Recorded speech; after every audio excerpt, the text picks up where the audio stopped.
All right, so we're going to be talking about substitution in solving systems of equations. And we've already established that solving a system of equation is going to have one of three possible answers.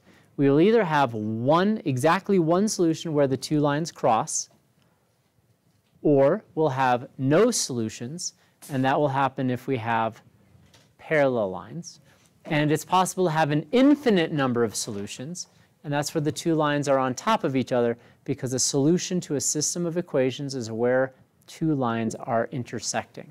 So if you have two lines that are drawn on top of each other, they're intersecting all the time, an infinite number of solutions. So here we go. So right now, for number one, we can see that we have y equals mx plus b and y equals mx plus b. Well, where the lines cross, what can you say about the y values? They have to be the same. So if this y is equal to 1.5x minus 0.4, and this y is equal to 0.3x plus 5, what can you say about this expression and this expression? The second expression is the first expression, but They're equal? Yeah. They're equal, yes. They're not proportional. They're equal. Proportional means they have a y-intercept of 0.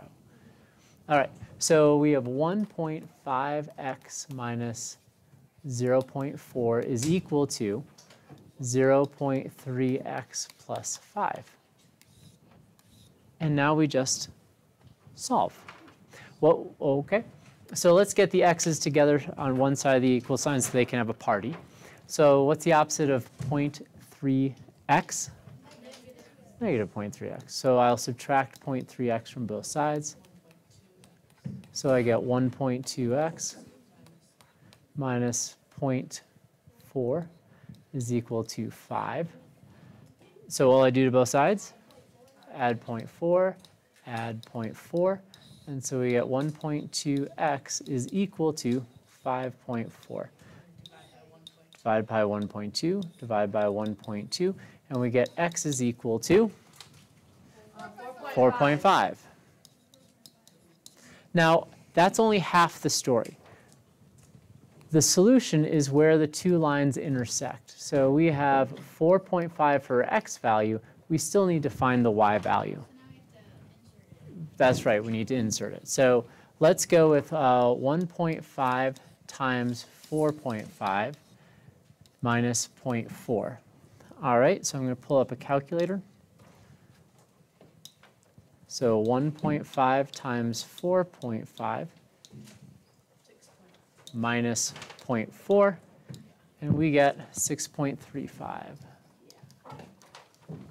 So that is the first solution for our first problem. That's where the two lines cross.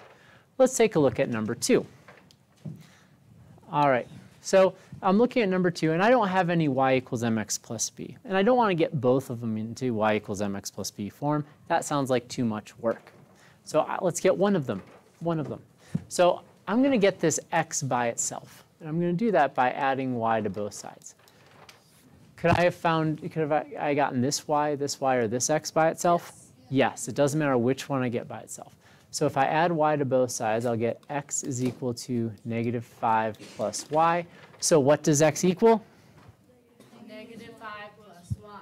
So instead of this x, what can I write? Negative 5 plus y equals 3. Negative 5 plus y, because that's right here, is equal to 3. Y plus y is? 2y. So we get 2y is equal to 3, but we still have this negative 5. So plus 5 plus 5.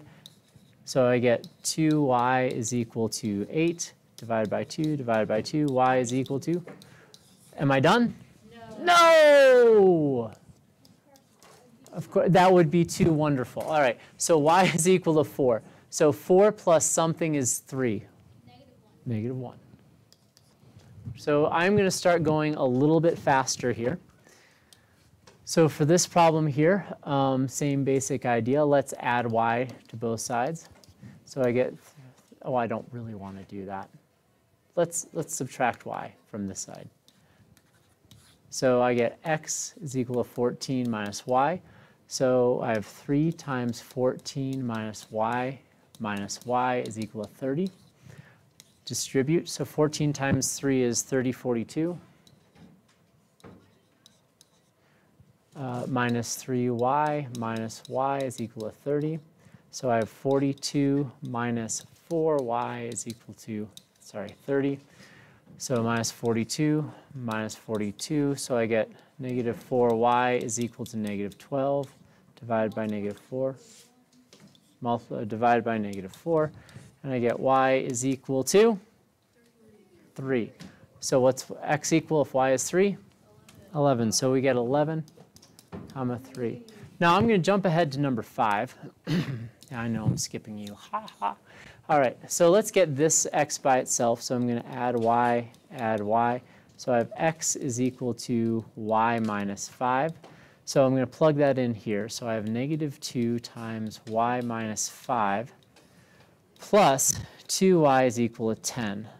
Distribute, so I get negative 2y minus plus 10 plus 2y is equal to 10. Huh. All right, so what's negative 2y plus 2y? 0. Can you leave that door open? So I get 10 is equal to 10. Is this a true statement? Yes. This is a true statement. Therefore, there are an infinite number of solutions. Finally, my last problem. It's kind of cool. My last problem, same basic idea. So same equation, so I can use this. So we have negative 2 times y minus 5 plus 2y is equal to 8. Distribute, so we get negative 2y plus 10 plus 2y is equal to 8. These cancel out again, so I get 10 is equal to 8. Is this a true statement? Yes. 8 is equal to 10? No, sorry. No. This is false. Therefore, there is no solution. I don't know. In this case, these lines are parallel. In this case, the lines are on top of each other. All right.